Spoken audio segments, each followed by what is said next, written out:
Welcome everybody. I think I know everybody or just met a few of you today. I'm Andy from Cellar-Tek.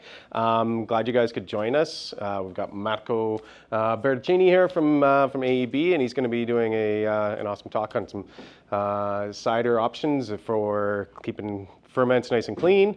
And then we've got a really cool tasting with two different ciders treated a couple different ways with some different tannin options. We've got some interesting ellagic tannins as well as grape skin tannins, so something to play around with and keep in the back of the mind. So anyways, here's Marco, and welcome. All right, thank you. So some of you know AEB, most of you, I guess, work a little bit with our products. We're a company that has been focusing mostly on winemaking since the 60s. Actually, AEB turned 60 years old in 2023. And it started as a wine company. Obviously, fermentation is common in many other industries, including brewing and cider making. So in cider, we have done, our focus in cider is pretty recent, maybe the last 10 years. We started that division. Some of the products obviously overlap from winemaking into cider making. So we're gonna see here some of the technologies that are more specific and some that are generally present in both and industries, wine and cider, which actually cider is considered winemaking. I think in the US is the same license, I don't know here, right? Yeah, same here too. Yeah. So, for example, one thing that is common in the two industries is the usage of enzymes. What is an enzyme? Enzyme is a catalyst, what it means that accelerates reactions.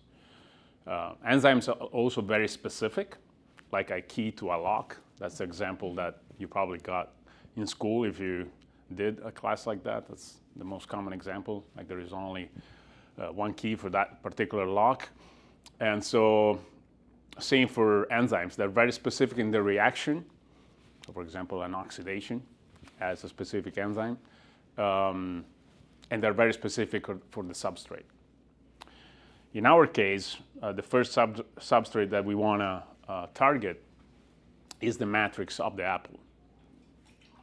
Make it a little more mushy, make it easier to extract the juice and the nutrients for the fermentation. So it's something that can be used to achieve a better extraction. There's a specific enzyme.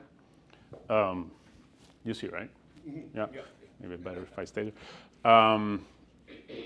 So as I said, enzymes are very specific, so we got to look what's the substrate that we're dealing with in the apple. We're dealing with primarily pectin, obviously. That's the one that we really want to target first. We're dealing with cellulose. We're dealing with hemicellulose. There are other polysaccharides that can make it even more complicated to target the matrix. Welcome, and thank you for the drinks. This is a little bit the diagram of what we see in the matrix of the apple with the pectins, which is this complex set of like a chain of polygalacturonic acid that forms a pretty complicated matrix that holds everything together. It's what we use, for example, when we make jam to make it set. Otherwise, it would be liquid. Then there is cellulose, that is the primary structural component of the cell walls. So it gives a little bit the crispiness, the firmness to the apples. There's also hemicellulose that is between the two, so it links to the pectins and the cellulose, contributing to the firm structure of the fruit. These components, especially the pectins, are very abundant in fruit, especially in apples. Pectins can make 15%, up to 15% of the solid matter of the fruit. So what we use to mash this component, these polysaccharides, obviously are very specific enzymes, like we were saying. Enzymes are specific, so for pectins, pectinases. Pectinases are enzymes widely used also in winemaking. Wine made with grapes. Because pectins also in grapes will keep, for example, solids from precipitating. So same for cider. Other than facilitating an extraction, your pectinase will facilitate the cleaning up the juice if you want to ferment on a clean apple juice. Pectinases have different activities. Pectin liase, PG, pectin galacturonase, pectin methylesterase. Probably for apple, PG is the activity that you want to be dominant in your mix to have more fluid, let's say, juice and easier to extract. Then, if you want to improve this extraction, we said that cellulose gives firmness to the cell walls. So if you can also go and cut the cellulose with a specific enzyme, that will also further facilitate your extraction. Another specific enzyme for amicellulose is amicellulases. So if you can include that too in the mix, then you will have a complete action on what makes the apple rigid, firm. And extract better and clarify your juice better, extract more nutrients. We're going to see how nutrients sometimes can be an issue for apple fermentation because the juice doesn't have as much nutrient as sometimes the yeast will need to go through a complete fermentation in a healthy way. So you get these three activities. Looks very simple how you can facilitate the mashing of the apples or the clarification of the juice, the extraction in general. Sometimes this polygalacturonic chain is not as simple, and at that point, your PG, PL, PE that we were mentioning before, so the pectinase activity, don't have an easy job targeting the links that they want to cut. As I said before, they're very specific. So those are the hairy zones, they're called, complicated zones of the pectins, where you have another polysaccharide. When we were describing the matrix, there are other structural polysaccharides, like basically non-fermentable sugar, like arabans, for example, galactans. So what you need, another specific enzyme, arabinase, to go after the arabans, xylanase, to go after this non-fermentable sugars or polysaccharides. So ultimately, what we developed for the market is a mix of these activities. It's called Pectafruit, now Pectafruit Plus, improved, basically more concentrated, with these activities. Pectinases, so different, mainly PG. Like I said, that's the most important activity. Are you open to questions? Yes. Okay, so I'm going to add this, and I'm crushing the apple, or shredding it, or pulverizing it, or whatever. How long does it take before that to react with it? Well, that's it depends. Like it says here, if you have a warmer environment where the enzyme has an ideal activity, that will take you 60 minutes. Otherwise, you will have to wait for a longer time. So basically, the heat improves the activity, and so you have a faster reaction. What kind of method for juicing with a mash? Mm-hmm. So I would need to mash it and then let it sit at room temperature for 8 hours? Yeah. Got it. To have the optimal activity. Yeah. Obviously, there are many things in between, right? Otherwise, That's what you recommend. temperature up to- Yeah. Okay. If you raise the temperature, the enzyme is more active. It depends, if you can do that. And it does work in the juice phase as well. So post-pressing, you're also going to be able to use it to be able to get those That's right. enzymatic activities to happen in tank, right? Okay. So whatever finds it. It's unlike an amylase, which you're using prior to your pressing to extract as much sugars as possible, right? The temperature and time constraints with that make it difficult, right? But yeah, for the pectofruit in tank, absolutely. Yeah. In fact, in many cases, you would use it in tank. Yeah. So a little easier. You miss that part where it makes it easier to mash the apples, but definitely for the clarification, it works well in tank. So we're talking again about how specific enzymes are. Another specific activity is the amylase. So what happens during ripening of an apple, you have the starch slowly from the core of the apple to the exterior part later, converting into sugar. So make it into fermentable sugar. If you don't have the time to wait for this to happen, to have an apple that is completely ripe, maybe fall on the ground, enzymes can also help making this conversion. Again, this is also a process that you use, for example, in beer, when you want to get more attenuation, not through the yeast capabilities, but using enzymes, right? So these enzymes allows, in this case, an alpha amylase. We also have beta amylase, but we see that alpha amylase are more used. An alpha amylase basically will go and cut the starch in different point, kind of randomly. So not very specific, but in a faster time will give you fermentable sugar. A beta amylase will attach the starch from the non-reducing ends. So it'll take a longer time, but it's very specific to create maltose. So all maltose fermentable sugar.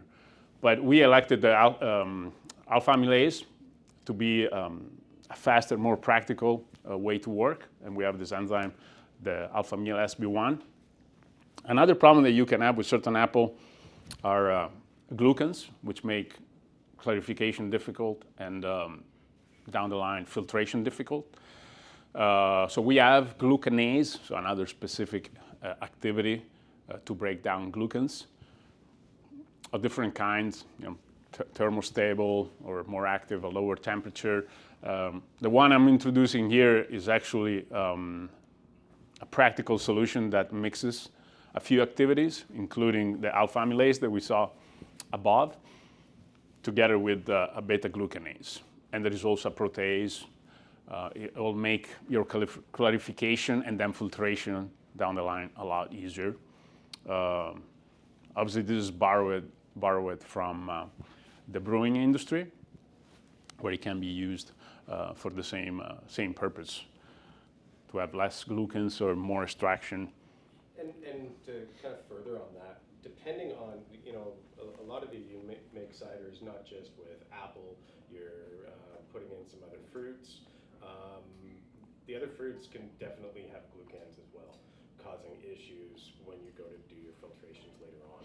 So something to consider when you're processing, whether it be something like peaches or any berry fruits, all of those can definitely also contain those glucans. Yeah, so it's a smart solution.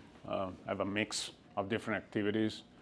So you have one ad that takes care of different situations that you want to fix or improve. Now, another process that is similar to what happens in winemaking is the clarification of the juice prior to fermentation. And again, we borrow products from the winemaking industry. Gelatin, which is a protein, which at that pH, under 4, is definitely charged in a positive way. And silica, which negatively charged reacts and forms a floccula big enough to drag solids down the bottom of the tank. And being silica a mineral and quite heavy, it will form a very compact sediment, which is also not only good because it clears the juice pretty well, it also will drag down spoilage microorganism, so it goes down to a really small size molecule, but you will have much less lees to handle, to filter or discard. So in my experience in some of the trials that we had the privilege to do with wineries and checking how much wine they were recovering and how much that would cost, at the end, this product pays for itself just because you will use less media to filter the lees if you filter the lees, or you recover enough juice that is worth what you paid for that product. And is there an ideal temperature and length of time that would work with them? yeah, so normally if you do it at a much lower, a very low temperature, it gets a little denser and is a little harder to drag down, to go down, to settle. Not if you have done your enzymatic treatment before, though, because your juice is going to be less fluid, less dense, and so the solids would go down faster. At the same time, if you do it with a warm environment, you risk for the fermentation to start, and then you have gas, so stuff will not settle. So it has to be at low temperature. We're talking very close to zero. Oh, so this is now, it's like Yeah, yeah, to prevent fermentation to happen, and that it depends how big is the tank, but it takes normally it's left overnight. Okay, so 12, 24 hours residence time? 24 hours seems like a lot. Yeah, maybe 12 hours, 10 hours. Yeah, it takes some time, but as I said, with a good enzymatic treatment, it'll happen a lot faster. Sure. Out of curiosity, how many of you do juice settle with some cutting agents? Do like a pectin. Just, enzyme, yeah, but you using anything like a gelatin or something or anything like that? No? Yeah. Yeah. Right. Yeah. Just it allows that kind of cleaner fermentation to start, right? So. Yeah, coming from like a European background, probably you notice I'm not local, not from the West Coast, but California accent? yeah. But yeah, back in Europe, that's standard. Everybody uses gelatin and silica. And maybe nowadays maybe is vegetable gelatin, because a lot of people don't want to use animal products, but it's done standard. First of all, like I said, for the yield. Second, because it creates an environment that is better for the yeast because it's free from a lot of the microorganisms that you don't want. Also, some of the solids can originate reductive sulfur-driven odors, so also makes better aromatics. I did study in California, and the thought there was that if you leave more stuff in the juice, it'll be easier for the yeast to ferment for a couple of reasons, because the stuff, it's got nutrients and also helps dispersing the cells better, because the solids basically work as a particle where the yeast can attach and float and be more even in the tank. When you have a situation where the tank is so clean, especially if the yeast is a flocculent yeast, then you start having the top of the tank with no yeast activity, or at least not the yeast you selected, and maybe there is a lighter one that is now contaminating the top part. So what I've seen that is done in Europe, or at least where I grew up, then you introduce some other materials. For example, cellulose. We have a nutrient that is called fermocell, that is a mix of the ammonium phosphate, so a mineral, nitrogen, and cellulose, which is an inert material that is going to create the turbidity that you need for the yeast to be evenly dispersed. but as I said, is inert. So you're not using stuff that may create mushroom odors or things that you don't want. Another way people do is using bentonite. Although bentonite is a little heavy, so you have to have like a specific micronized bentonite. We have a product that is called Microcell that is a mix of potassium caseinate that you can use to find some catechins, and micronized bentonite, which is also used to find proteins, so you have less protein issues down the line, but at the same time it creates the turbidity that you want, because as I said, most of these juices in Europe are fined to the bone, like really, really, really clear. Now, when we talk about a clean juice, sometimes we want to make sure it's also clean from microorganisms. So there are different things that you can use. For example, KMS, potassium made bisulfite, simple old ingredients that is used to protect the juice from spoilage.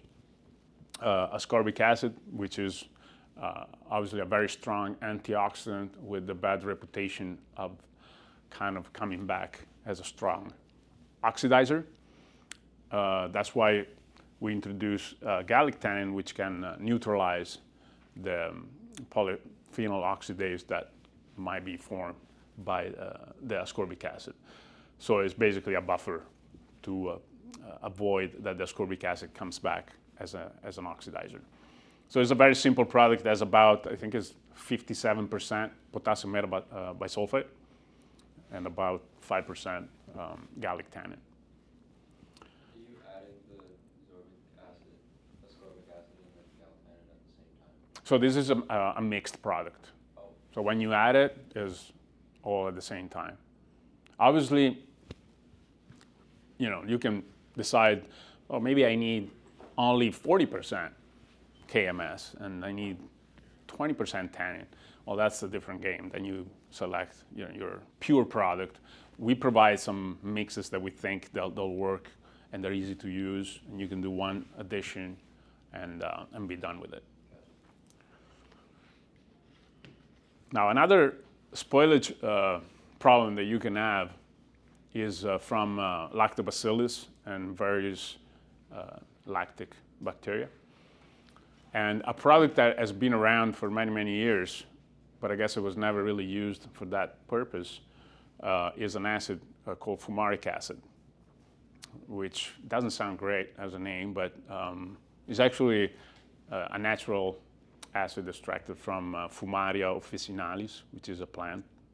So that's why fumaric acid. Other than having a good acidification power, more than tartaric acid, which is the common acid, for example, used in wine, it will mess up the cell of lactobacteria, especially. So it will enter the cell and we create confusion in the membrane. And the membrane is what regulates the cell of the bacteria and the yeast. But in this case, it will affect really the lactic bacteria, causing the death of the bacteria. So if you have the issues of lactic contamination, this is a great solution. In this product, as I said, we don't do, in many cases, the pure product. So we do mixes that we think work better. In this case, the Protect F also has a 10% of tannins, mainly gallic tannin. There's a little bit of proanthocyanidin. Why we introduced these two tannins? Because they're very strong antioxidants. So at this level, you have a protection from lactic spoilage, but also from oxidation. We have other products that include fumaric acid. For example, we have Chido F, which includes chitosan, which can help you with some other spoilage microorganism, like, for example, Brettanomyces. But in this case, this is a simple product if you need protection from lactobacillus and has proven to work, especially if used, say, midway through the fermentation. If you use it before fermentation, you're going to protect your juice right at the beginning, but then the yeast is going to use some of the fumaric, and so you're going to end up without fumaric at the end, which could be good, especially if you want to do malolactic. I mean, I don't know how many times in cider you do malolactic, but some people do. So obviously, if you want to do malolactic, you can't have fumaric around because it will affect every malic bacteria, lactic bacteria. So malolactic will not happen.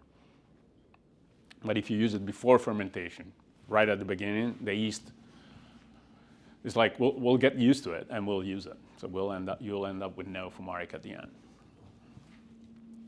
Okay, now we have our nice juice, clean, protected, not oxidized. We're going to ferment. In cider making, a lot of cider producers, they still work in the artisanal way. Craft is obviously a thing also for cider. And they don't see the point of using a selected yeast. There are yeast available on the apples or on the environment. Many times the same yeast we sell, because especially in a region like this where a lot of people use selected yeast, these yeasts are designed to be strong and dominant, so they are around.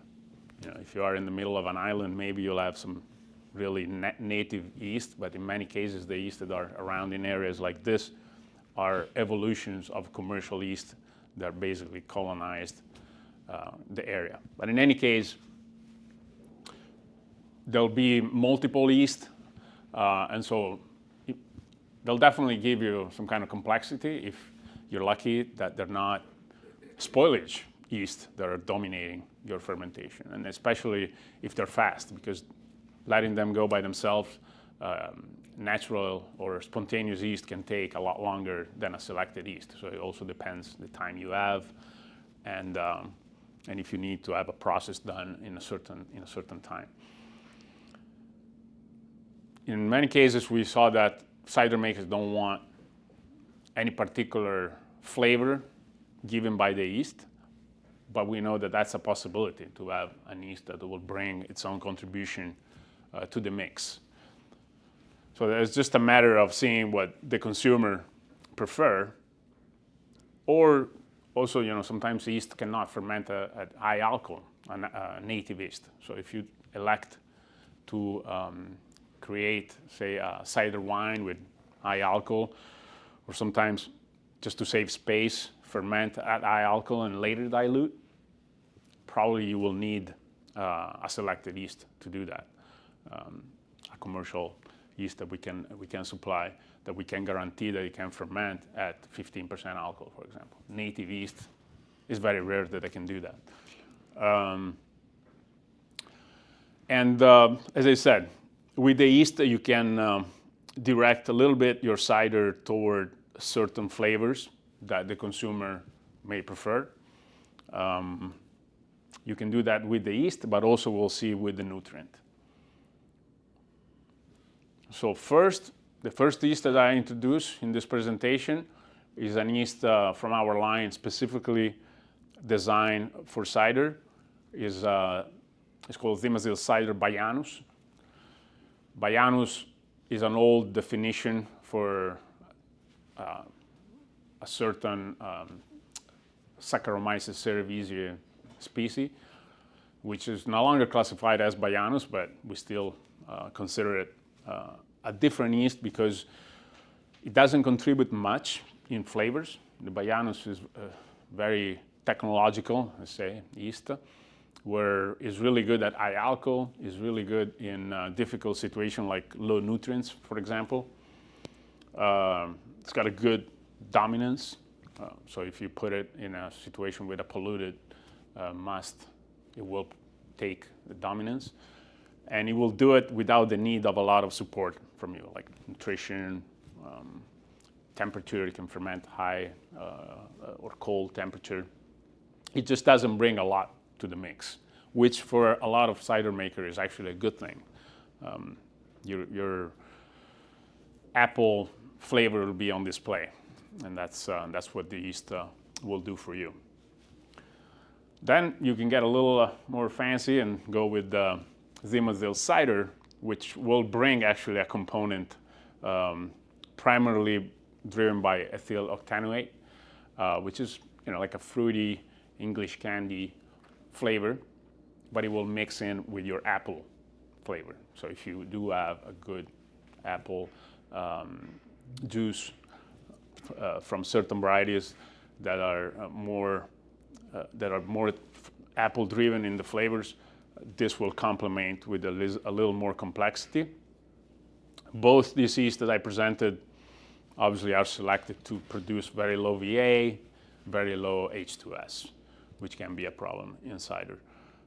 This particular one has a very vigorous fermentation, which can be good if you're in a hurry, but will definitely strip some flavor. So one solution, of course, is to keep it at a lower temperature, around 16 Celsius. It'll take a little longer, but to keep your... Is there a high nitrogen requirement for that, or? This is a little higher than the one before, than the Ciders Baianos, cider Baianos. Yeah, so it's not particularly high, but yeah, probably in this one you want to feed a little bit of NH4 or nitrogen. Yeah. So we have seen some of our clients experimenting with brewing yeast, of course with wine yeast, but also brewing yeast. Some lager yeast can provide you with additional esters, if you are into the banana, for example, esters. So we have a couple that we can offer. I think the Fermolager W is the one that we supply the most to cider producers.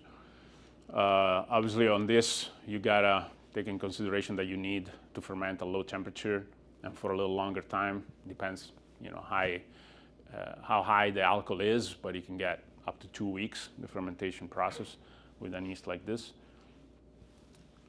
And then we have seen a trend in the US, I don't know if it's still that strong, but at some point it was very strong, of using ale yeast with low attenuation to preserve some of the starch, some of the smoothness and sweetness that the non-fermentable, for this yeast, non-fermentable sugar can give. So yeah, we've seen that a lot. I've seen like a presentation at CiderCon probably 10 years ago on this, and then an immediate response for certain clients buying the fermo ale for the cider. At some point we were selling more fermo ale for the cider than for the beer. So I'm not sure if this is still going on. We don't get the same amount of sales anymore, but definitely a trend that has been around to use ale yeast to preserve some of the smoothness. Just a question, Marco, for the fermo lager and the fermo ale, kind of nutrient requirements for it versus the traditional NXT cider or Baianas. Are we kind of that mid-level again? They're mid-level, yeah.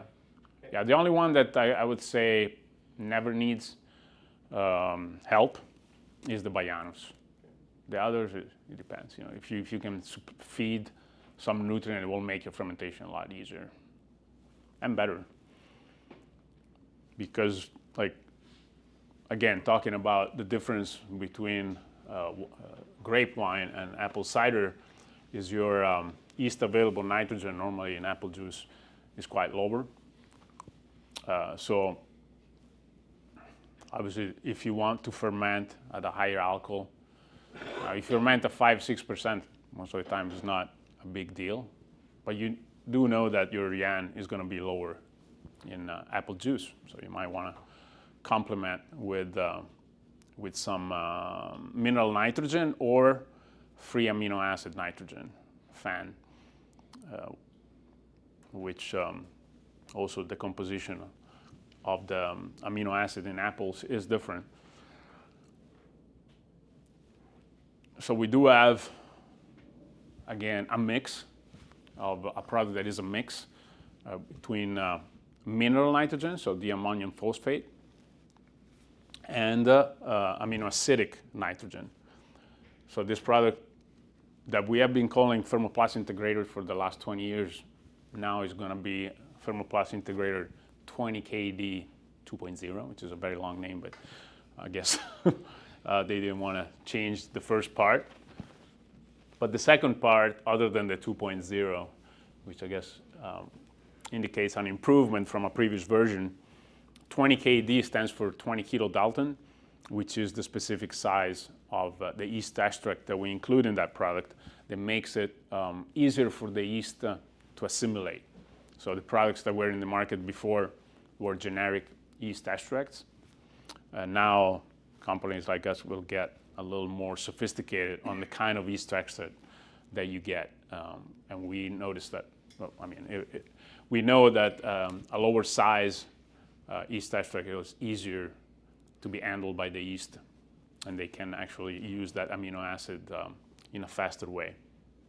So that's the purpose of having that particular fraction of amino acid. And we have sterols in the mix. Sterols will give the membrane of the yeast the best flexibility, let's say, to import nutrients and to have enzymatic reaction with the exteriors. Like we said, the membrane in this microorganism is the way they communicate with the exterior, but also the way they feed themselves. So to have a healthy membrane for them is crucial. And in situation where the temperature can be too hot or too cold, or the alcohol also affects the rigidity or fluidity of the membrane, to have an healthy membrane, to have sterols to contribute to an healthy membrane gives a plus to the yeast.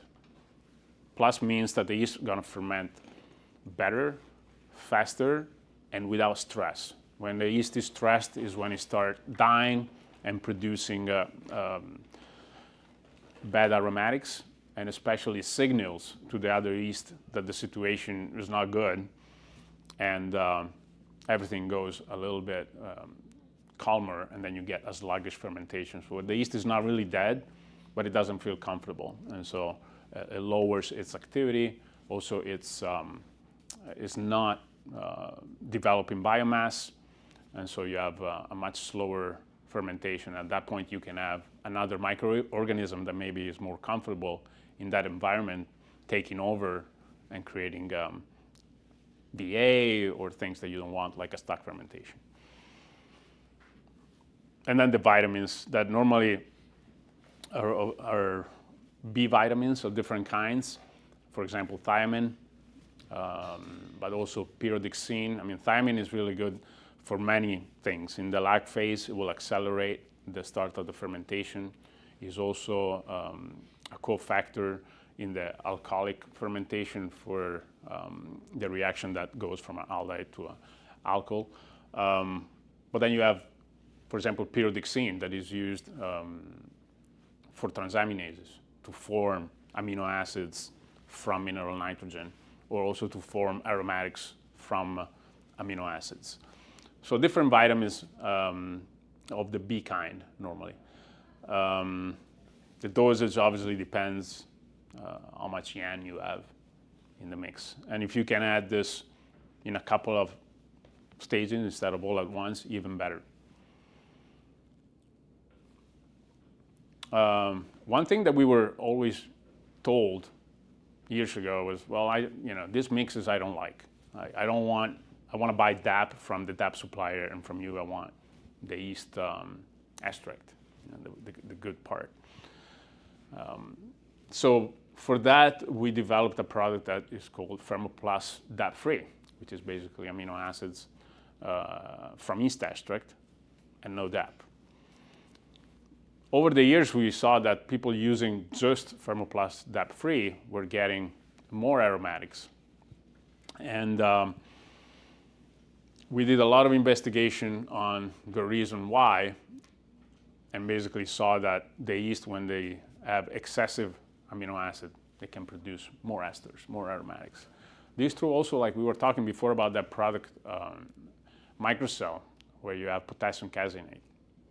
We saw that when you use that product, you get more aromatics, because some of that casein stays in the juice, and in the fermentation, the yeast is able to go after it, and that's basically those are amino acids. It's a protein, so they can actually attack those proteins and use the amino acid, and that create more aromatics. So also, when you use NH4, so mineral nitrogen from DAP, or in Europe we also use the ammonium sulfate, the yeast blocks the axis. I mean, in the industry we say that's like the candy that they prefer, and so they only eat the DAP and not the good stuff. In reality, what happens is the DAP, again, acts on that membrane that we were saying is the way the yeast communicate with the exterior, and inhibits the pickup of everything, of every other nutrient. So they only use it to include NH4, which is available through mineral nitrogen. So it's when you have an amino acidic nutrition, you don't want much DAP around. So it's good to use the mix, easier, like we saw before, the Thermoplast integrator. The yeast will still, use the DAP first and then use the amino acid later. But also, if you don't need that much nitrogen, you can use a product with no DAP, because the DAP will give you a lot of yan right away. Like we saw the numbers before, that you need, you have in the cider, say in the cider juice, about 50 to 75 ppm of yan. Maybe you're going to get to 100, depends how much alcohol you need to ferment. Well, the DAP will give you, for a 10 gram per hectoliter addition, will give you about 25 ppm. Something without that, like an amino acidic nutrient, if you're lucky, will give you 7, 8. So obviously, if you need a big boost, DAP is the way to go. But sometimes you don't need that. And also having a healthier fermentation, maybe the yeast will not need as much yan. This hasn't been properly investigated yet, but maybe you need less yan when you have an healthy fermentation. And these nutrients with yeast extract will give you that. The yeast will be able to use the amino acid as nitrogen source. They're also including, as I said, B vitamins, because they're naturally present in yeast extract. And at the level they are now, they're very easy to assimilate. We were talking about the 20 kilodalton size. So those are the dimension the yeast can utilize very well. And all these nutrients are made that way right now. At least I can talk obviously for the AEB line, but also our competitors, they develop products of a certain standards that are easier and more effective for the yeast to be utilized. Thermoplast Fruity is one that I wanted to bring up, but we have a variety of these kind of nutrients that have selected amino acids in it. So we studied the peaks of the amino acids, HPLC, to see, because this amino acid, other than being utilized as nutrients, I said I mentioned before, when there is an excess, the yeast will discard them, and that's the way they produce esters. They're not doing it to do a favor to us. They're doing it because that's a way for them to attract a vector, right? If there's a good smell in the fermentation, they have more chances that, say, a fly will come and pick on the fermenting stuff and fly somewhere else and bring the cell to disperse the yeast. So that's why they do it. Obviously, we go after a specific yeast that do it in a certain way and create aromas that we like, but they do it for their own survival in that way. And there is another reason why they do it, is because this process of deamination, where from an amino acid they're trying to expel it, it goes and forms an alcohol, which is toxic. So at that point, for them, to accumulate this higher alcohol is not a good environment. So they esterify the alcohol, and that's where the esters comes from. So to have excess amino acid for them is a stress that they want to get rid of, but that's the way they create those esters to attract those vectors. And for us, with the years, we selected the yeast that do the esters that we want. or the thiols. And thiols are other common aromatics that normally contain sulfur component, and they are derived from precursors that are, for example, the glycine or glutathione that have a sulfur component in it. You will need a yeast that is able to utilize that precursors. So there are yeast that are not the one that I introduced before, but you will see, for example, in our catalog, another yeast that can be used on cider is the Thermobrew Citrus, which is actually a wine yeast that in wine we call Thermal Lime. It's got like a citrusy flavor, and it has the gene to extract from glutathione or cysteine thiols. We have another one, it's called Thermoplast Sauvignon. Obviously, Sauvignon Blanc has a lot of thiols, so that's more classic to derive thiols. So you can use that in cider if you, at some point, you want try thiols in cider. And we have a nutrient, which is called Thermoplast Sauvignon, as some of this cysteine and glutathione to maybe enhance the production of thiols. So I didn't include in the presentation because we have tons of different nutrients and yeast, but obviously they're all very versatile. The fruity is more generic for fruit, and you see some of the precursors that will give you strawberries, banana, and obviously our nuances. It's not that you're adding a scent. It integrates very well during the fermentation. In fact, we have a product that's called Thermoplast Tropical, and we sell quite a bit in Australia for Syrah. Right? Nobody wants tropical flavor in Syrah, but the way it integrates in the fermentation of Syrah, it gives more complexity, which is not pineapple, but is so it's not a scent. It's something that comes out in the bouquet as more complexity. Let's call it like that. But for example, in the case of the tropical, it gives you like a ripe fruit complexity. In the case of fruity, maybe a lighter, more crisp fruit complexity, and then we have one that is floral, which is not fruity, it's floral.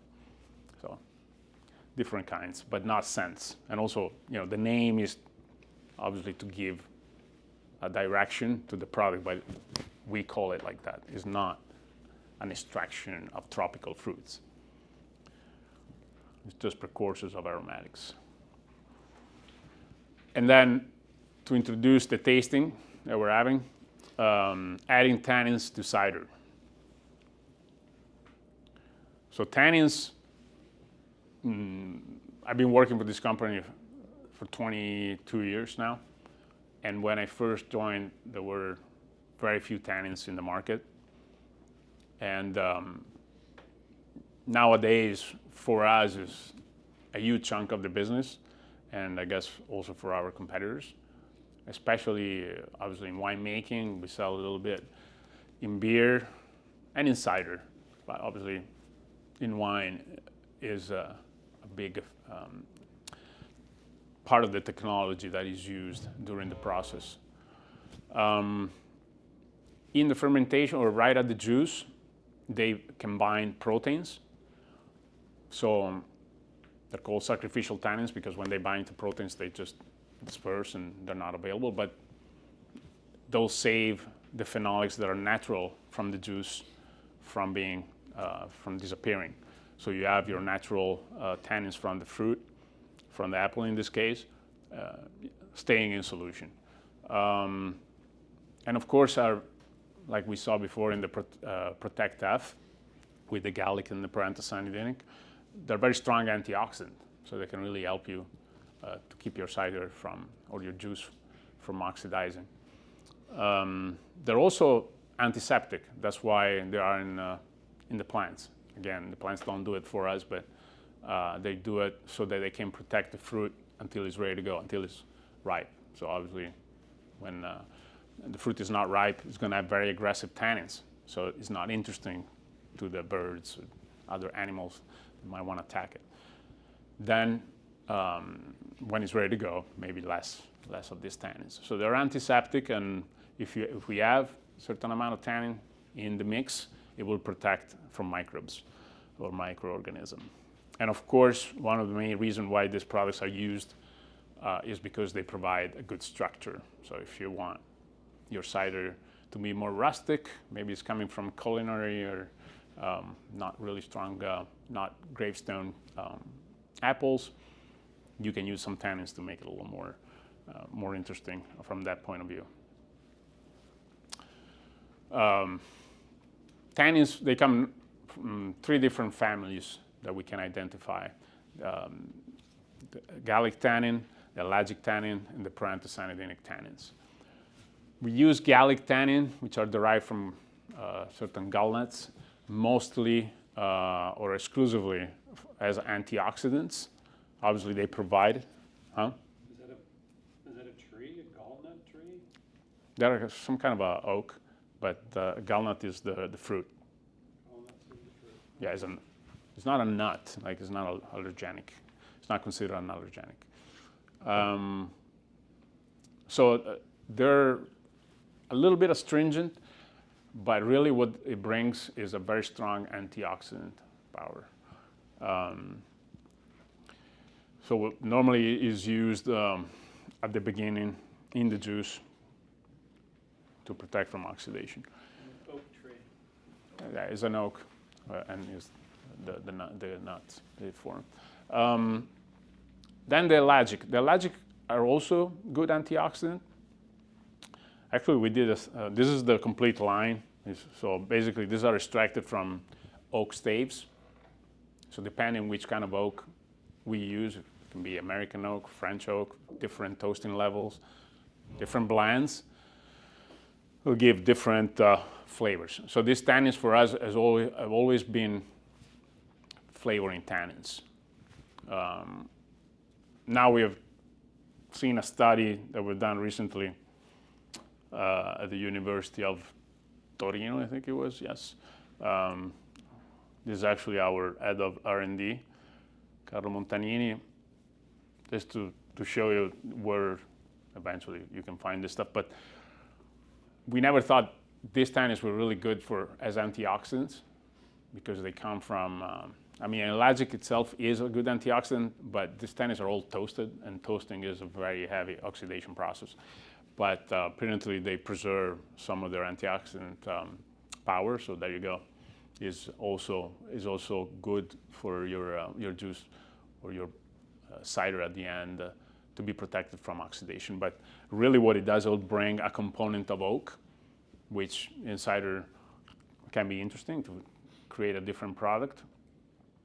And we're going to taste some of the Legitan Barrique liquid, right? Yeah, we've got both the Legitan Barrique liquid as well as the EB fruit reserve.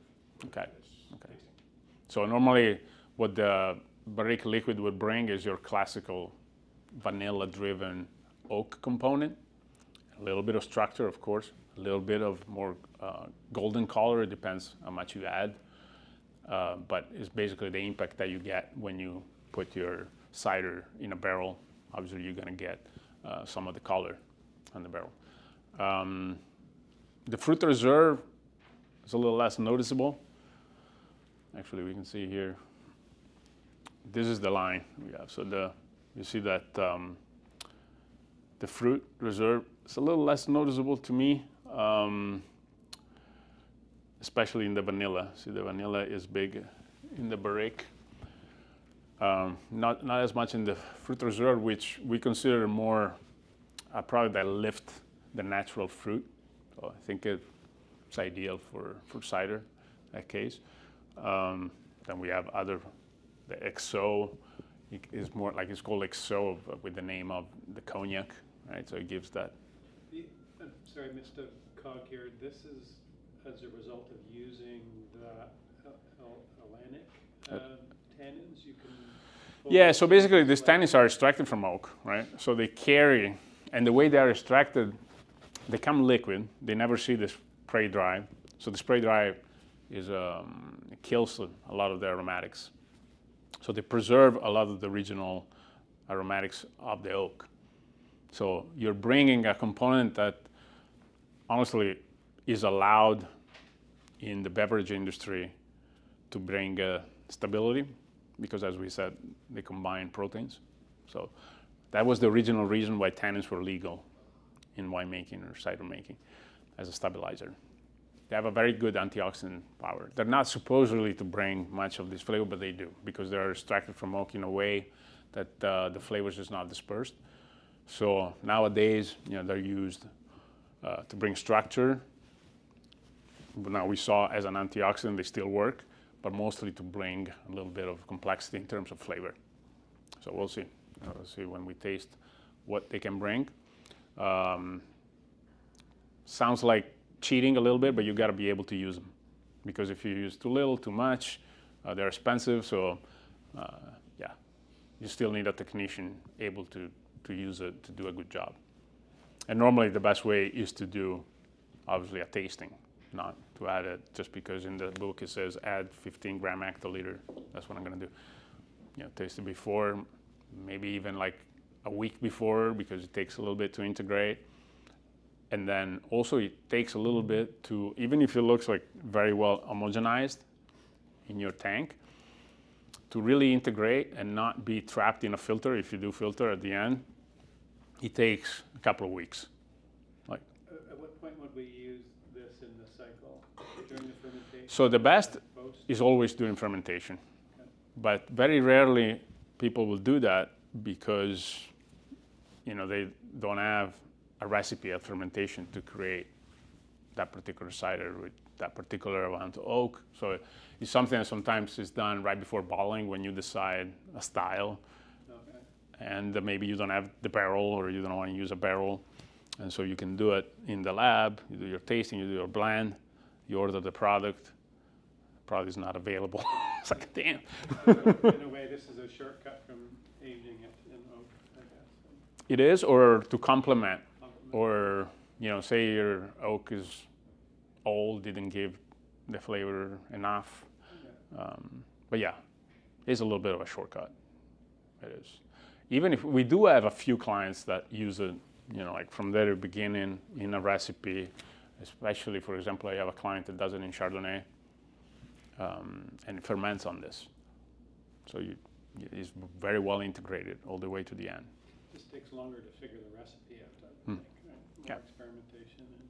But the good thing of this product is that you can do it at the end, like right at blending, and you decide where you want to go, which direction, how much. And make it a lot easier than adding chips, for example. More practical and easy to reproduce. All right, some more tannins that we're going to try are, I think, the LXP and the Malbec, right? Well, the three of those, actually. The three of them, okay. So I said three families: Gallic, which we said mostly antioxidant. So saw the Galavin. Elagic, which are antioxidant. They're coming from oak, and they do bring some oak flavor to with it. And then a third category is the proanthocyanidin.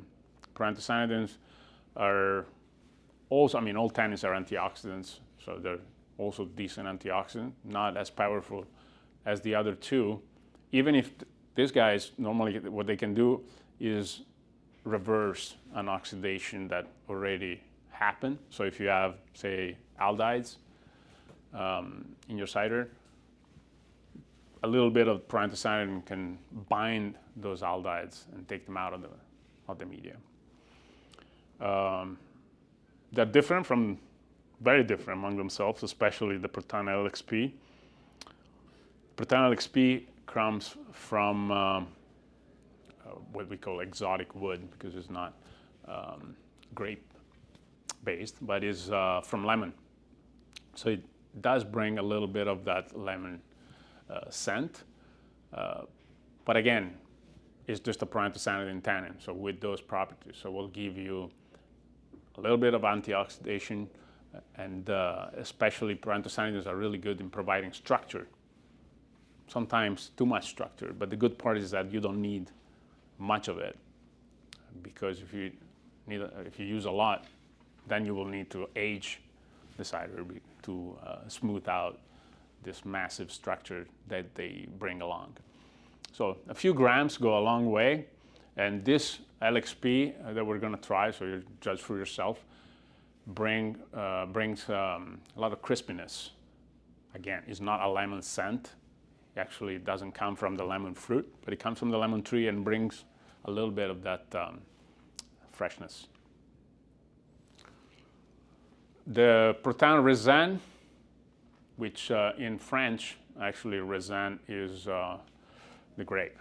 So it comes from the skin of the grape, which is the most desirable tannin that you have in wine. So smooth structure, that's what it is. And so that's exactly what it brings along. It's also a good way to, as I said, take out some of the aldehydes. They use aldehydes, these tannins, they use aldehydes as a bridge to polymerize among themselves. So that's how they subtract them from the media. But for us, is important in both ways. We like this polymerization, and we like the fact that there are less aldehyde in the media. So the wine or the cider is less oxidized. The Malbec is from seeds. So seeds normally bring along a stronger structure. In this case, though, the Malbec grapes that we use are very ripe, more than technologically ripe. So when it gets ripe, the seed is less bitter, more nutty, and that's what you get in the Malbec. We also have another one that is called Pépin. It's French for seeds of the grapes.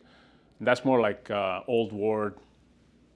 You definitely need some aging to smooth that out.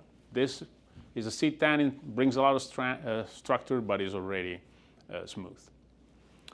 And with this, I introduce all the technologies, and maybe we can move to the tasting or the questions.